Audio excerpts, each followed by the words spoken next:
La elección del 6 de septiembre, como les dije en el capítulo anterior, fue un golpe muy fuerte para el radicalismo.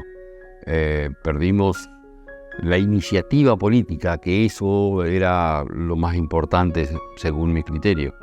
Y en ese momento parecía que Antonio Cafiero, que había ganado la gobernación de la provincia de Buenos Aires, iba a ser finalmente el futuro presidente de la nación. Faltaban 2 años para la elección presidencial. Por lo tanto, fueron 2 años muy, pero muy duros para el gobierno del doctor Alfonsín. Y ahí en ese tiempo se vio la capacidad de diálogo que tuvo el doctor Alfonsín, la capacidad o la muñeca para llegar hasta el final, teniendo en cuenta de que el justicialismo seguía, por supuesto, con el brazo sindical, haciendo los paros generales y saboteando permanentemente al gobierno del doctor Alfonsín. Se iban perfilando 2 candidatos por el justicialismo. Por un lado, el doctor Antonio Cafiero, que era un hombre más cercano a la socialdemocracia, si se quiere, o al socialcristianismo, si se quiere. Y en el caso, el otro candidato era el doctor Menem, un hombre que era más del verticalismo peronista. Todo el mundo pensaba que Antonio Cafiero iba a ser finalmente el candidato del Partido Justicialista. Pero no ocurrió así. Tuvieron su elección interna, que movilizó muchísimo al justicialismo. Los 2 candidatos hicieron una elección realmente espectacular. Y en el caso en esa elección que parecía que iba a ganar la Cafiero, finalmente la gana Carlos Menem con el apoyo de gran parte del sindicalismo, de los caudillos gobernadores del norte argentino.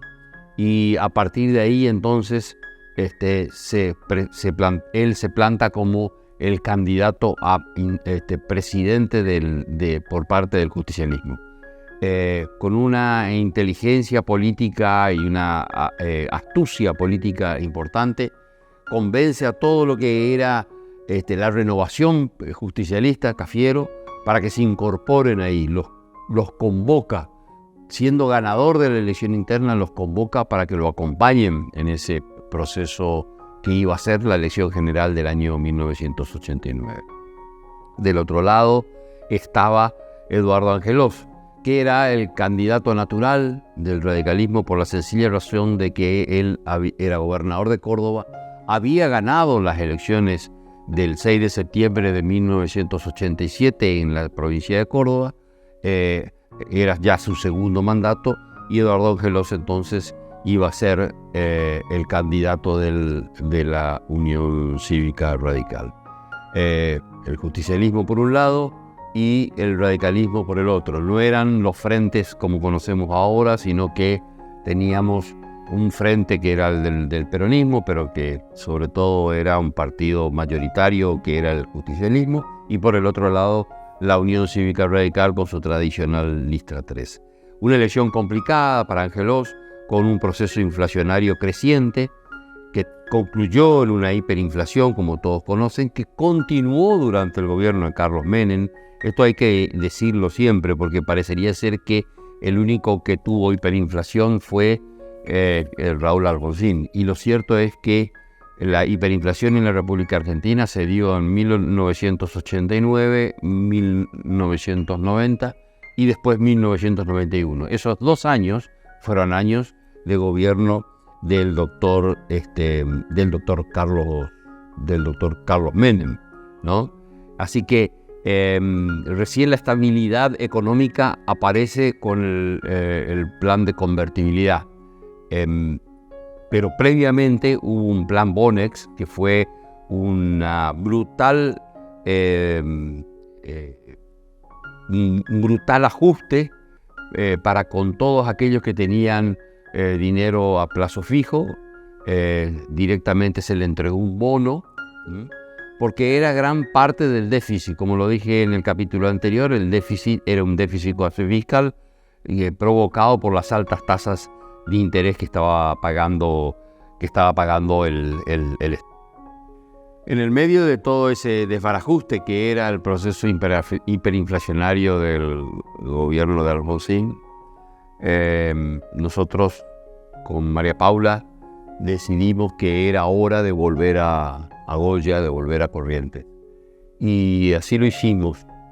En el año 89 nace Bernarda, mi segunda hija, nuestra segunda hija.